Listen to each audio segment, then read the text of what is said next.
Hi, everyone. Welcome to another CIDDL office hours. We're so excited to have you with us today to talk about creating GPTs. This has been a conversation that's come up a lot in the past conferences we've been to, and even the past office hours that we've been a part of. So we're excited to have Dr. James Basham here and Dr. Matt Marino, our PI and co-PI for the CIDDL project. And I just wanted to pop a link into our chat. CIDDL's been working really hard since the recent AI EO just came out from the president's in DC, and we have created this framework that we'd love to share with you. Jamie, do you want to talk a little bit more about it? Sure. Just to the customizing GPTs. So if you've not been to the CIDDL website, we obviously try to keep it updated, but we wanted to show everyone the new framework. You could download it here, and what it'll do is it talks through kind of the variables associated with implementing AI in a PK 20 setting. And so we're looking at what does this mean not only for higher education, but obviously in K-12 schools and actually pre-K-12 schools. So you can go through there. There's a quick outline of what this means and then how it's broken down. And then you can kind of get in some more depth. We have designed this in such a way to where it's kind of lightweight at the moment.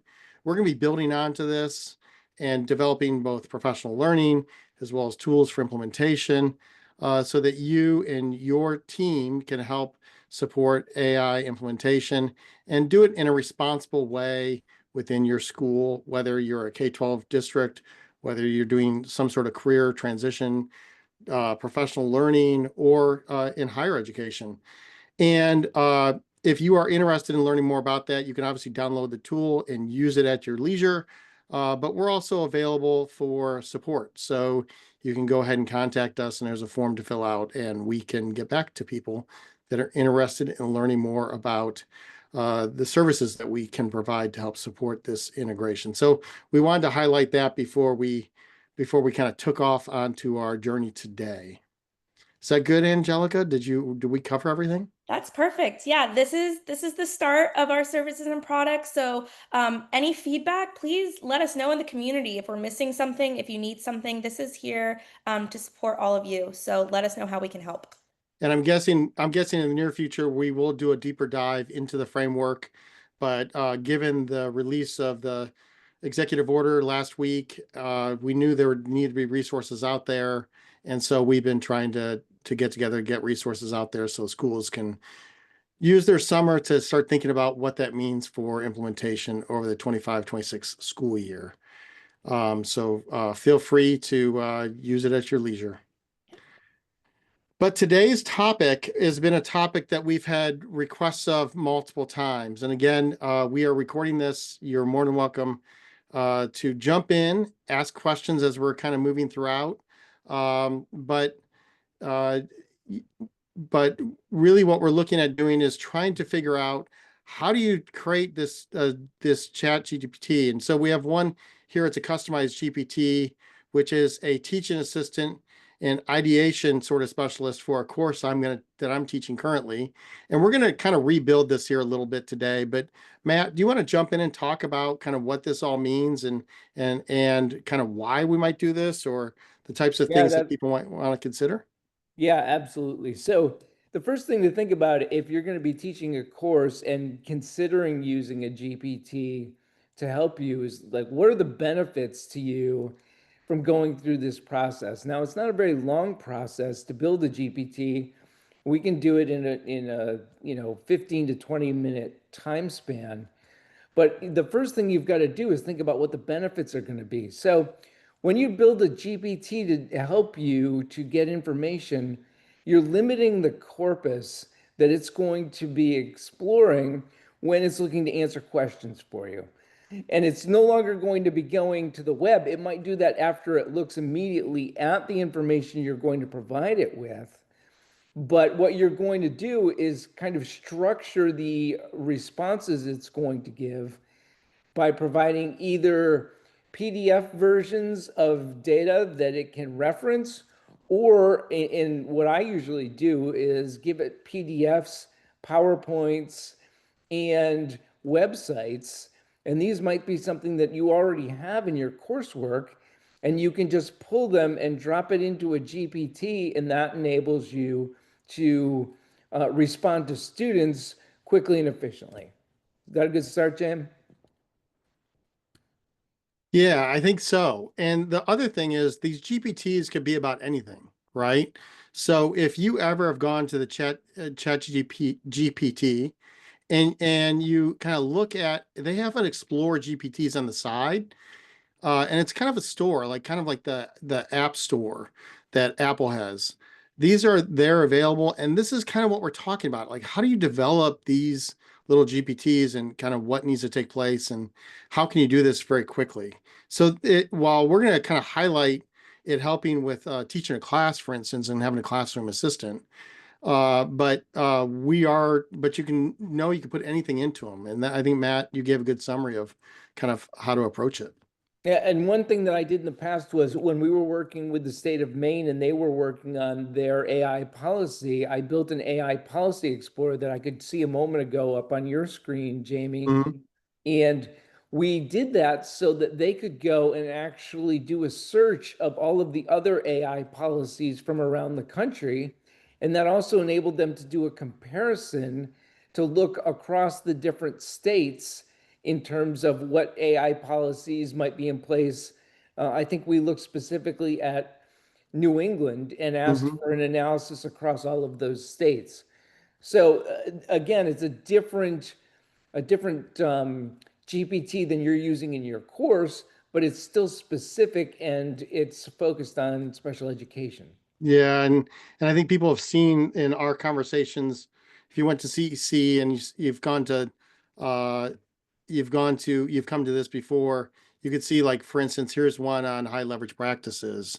Right. And you can go in there and something you're dealing with in your classroom right now, or maybe you're not in K-12, maybe you're in higher ed and you're teaching about high leverage practices. You can engage just this GPT on something that I created actually for my class and have since made public because of all the requests.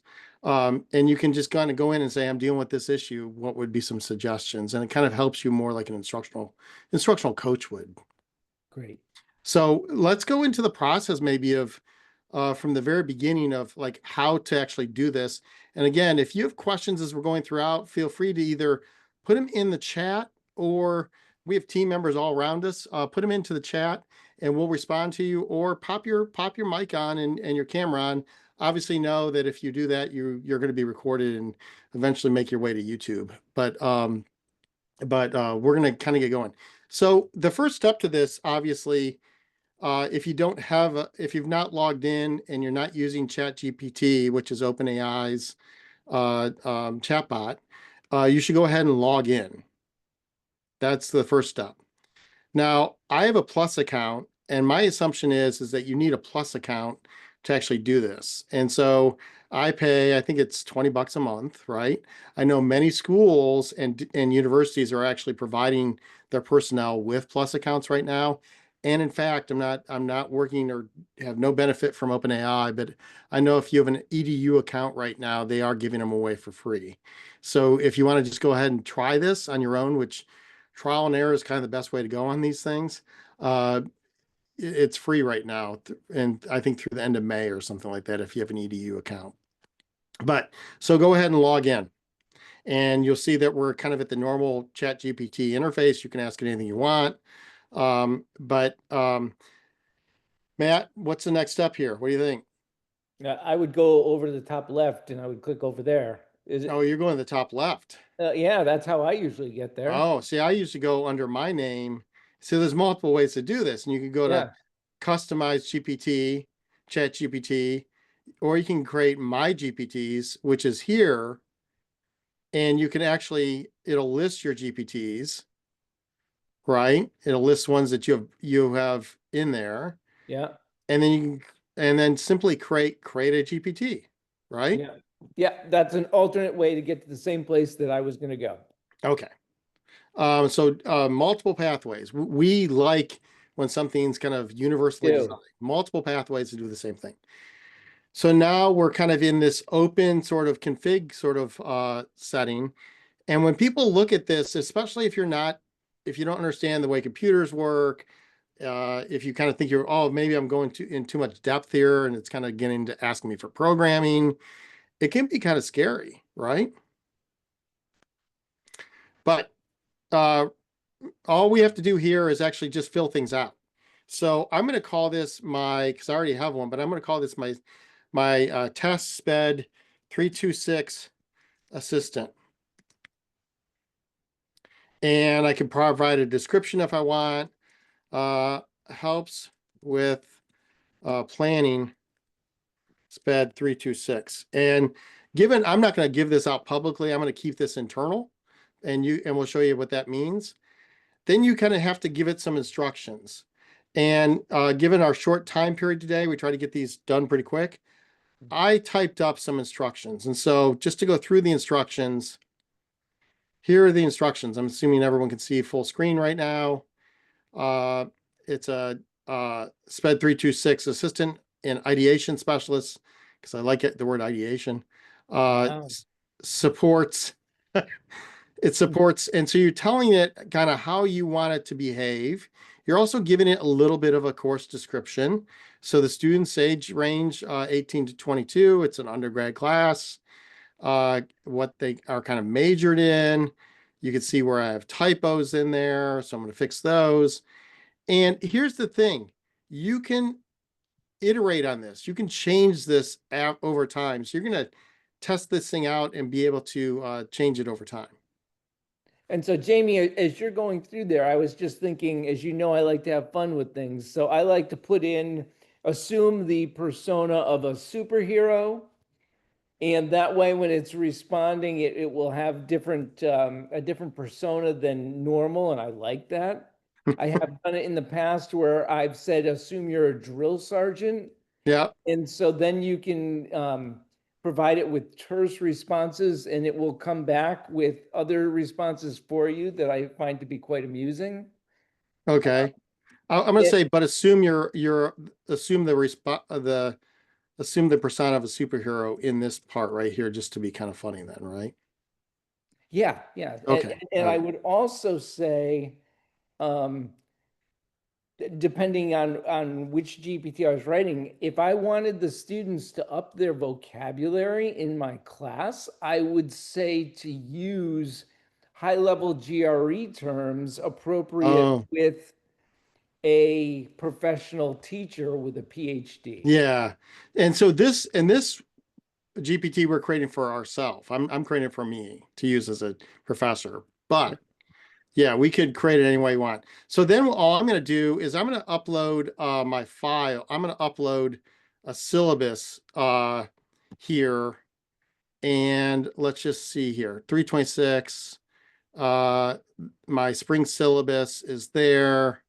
It has all the good things the syllabus has in it, as many people know. Now, Jamie, I noticed that's a PDF file. Have you tried other files? Yes, I have tried a few other files. Okay. What was your success rate with them and what were they? Oh, that's a good question. I have used text files, PDF files. I've not used an audio file or movie file, a video file. Have you? Okay, yes, I have, and I failed on both of them. So Okay. that was why I asked you because I tried to upload a WAV file and it said that it had uploaded it. And I said, provide me with a transcription of the document I uploaded. And it said, I'm sorry, I don't have the software to do that. So it did Ah, successfully upload it, but none of the information was being garnered by the GPT. that's interesting. Uh, yeah, I've not tried those. So you But can also, PowerPoints do work. okay, PowerPoints too. Okay. Yes. So we can also create new actions and do things. If you actually want to get into and do a little bit of coding, you can kind of do that as well. You can also tell it what capabilities it has. We're gonna, because of the time we have left, so we try to get these over pretty quick. We're gonna not get into all that today. And I've not done too much of that, Matt. Have you done any of that? Like put extra code in there or anything? I have done some limited stuff, but it was not for one that I released publicly. Okay. So you can actually give some conversation starters. Ask me, you can say like, what are some ideas for teaching about disability law? How about that? That's something we covered in that class. Uh, And Jamie, if you don't have any ideas about what your conversation starters are going to be, you can actually go into the preview and ask it what they should be, and it will that's give you suggestions. Yeah, that's right. That's what you, yeah, over here you can ask it those things. The other thing I like doing is, I like giving it a little image. So I had Dolly, which is the image generation tool, create a little image for it, and it's kind of building now. And did you know, Jamie, that a couple weeks ago they changed Dolly? What is that? Yes, it's a super because we told it to be a superhero, so it's got a little cape on it. Nice. Okay, so pretty much everything's in there you need to get this thing going, right? So then you hit create. I'm going to save it to only anyone with a link. So it's not going to be publicly available.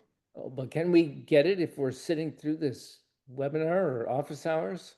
I think we should. Uh, we'll see.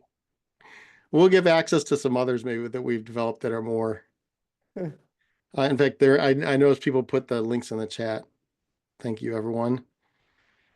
Okay, so we can then go and use this thing. And so you could do it a couple ways. You can obviously say, I'm teaching about MTSS to the class. What are some in-class ideas, in-class activity ideas?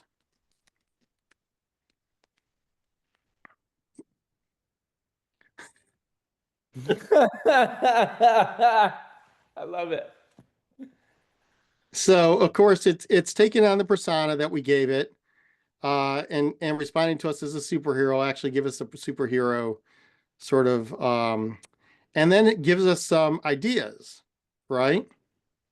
So here's the objective, setup, case study, an escape room. Oh, that sounds kind of fun.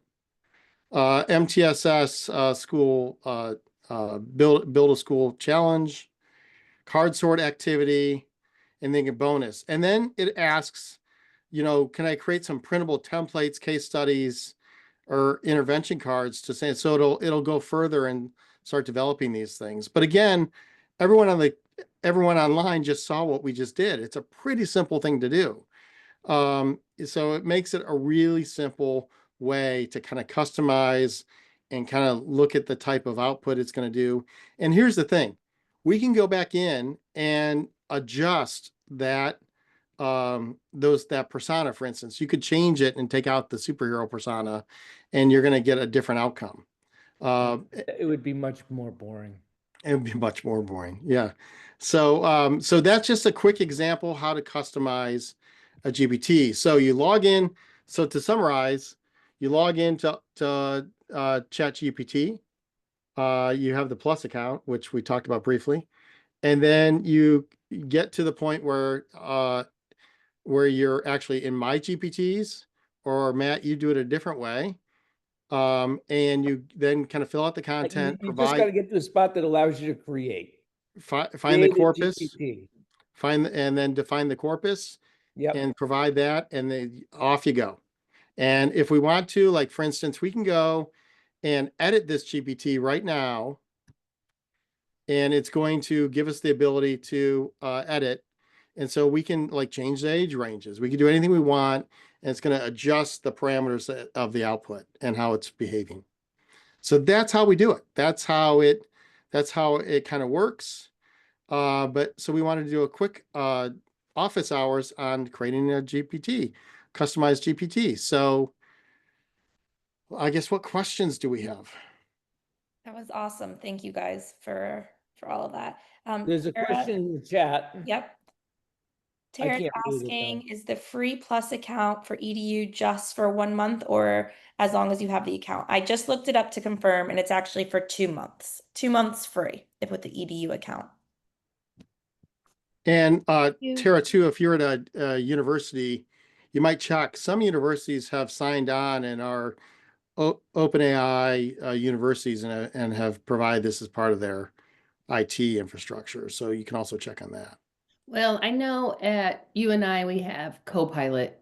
Yep. I'd have to check down University of Iowa and see what we're using down there, or if there's any options available. But thank you guys for that. Yeah, Very yeah, well. great. Uh, Suzanne has a question. Do we have handouts with the steps? And I know we have some stuff. Um, there she is.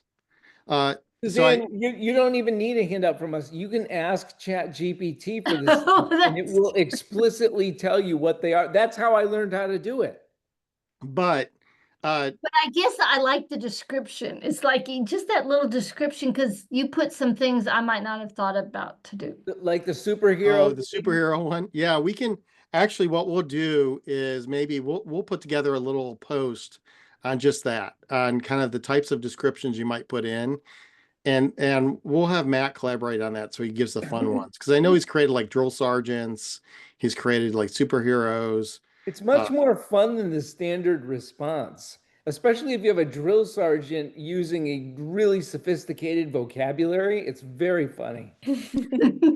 So we Where would have y'all where would you post it? Because I don't think I'm on. I mean, I'm a CEC member, but I don't know that I'm on y'all's uh post. so if you go to CIC CIDDL Mhm. CIDDL.org, CIDDL.org is a great place because you'll see everything that we're doing at CIDDL.org. And it's a free website. The other place you can go is, and we try to keep up with it, is go to the CIDDL community and sign into the CIDDL community, which is a community for us by us, right? So it's a kind of a private social network, and it's here. And we try to keep people updated on what's going on in the CIDDL community here, including what's happening in office hours. And people can also ask questions in the CIDDL community. And we have a team ready to respond at any point in time. This is a How great did you get to that community? I'm I'll on add the the, website right now. I'll Okay, add the link. so if you go to Oh, I CIDDL see it. I see it. and then go to CIDDL community login, I I see think it. you need to answer 2 or 3 questions to get in, and that just tells us kind of who you are. This is a great place to share your GPTs too. If you go in and we can create a thread, you can kind of create on your own and then come into the community and ask questions. Jamie and Matt are on there. They can answer any questions you may have along with everyone else in the CIDDL group. We're actively on there too. And it looks like we have another question. Yep. Rick and Doris. Rick and Doris have a question. Uh, we do educator PD and trauma-informed practices. We're preparing to launch a substantial guidebook on designing trauma-informed neuroaffirming FBAs, BSPs in a couple months. Do you have any suggestions for the type of GPT that can help me? So you can obviously create, first of all, that's wonderful. I like to actually follow up once you get feeling better, and we'd like to see a little bit more of that. But That's very explicit. yeah, you can actually develop it. I don't, so the question is, you can obviously have a GPT help you develop that. So you can kind of customize around that, similar to what we just showed, where we put content into the GPT. Or you can actually build a GPT around the professional development. So similar to what we were showing earlier with the high leverage practice GPT, this GPT is keyed on the high leverage practices. So if I like take I let me just grab some of your message there. What can you tell us about designing trauma-informed neuroaffirming uh, services? I'm not going to go into FBAs directly, but and let's see what it comes up with, because it always amazes me what it sometimes it's scary what it comes up with.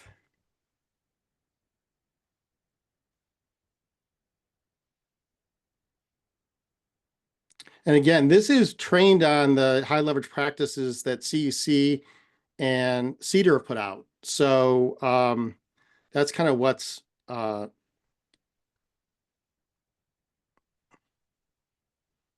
it's based on. So we're seeing that it takes us through and says you're asking an important question, and it has specific terms, and says they're not in the high leverage practices. However, it talks about the different things you might think about, and then it talks about how to embed it. It's going to give examples of things you could do in practice. And again, what we've done here is simply by having it focus on high leverage practices and then having it in the directions respond in a specific way, it's going to ask and give people some helpful advice.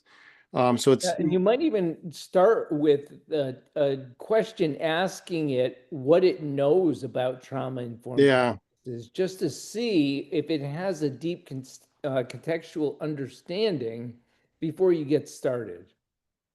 yeah. So that's often what I do. But yes, you can obviously create a trauma-informed FBA guidebook, uh, GPT. That'd be great.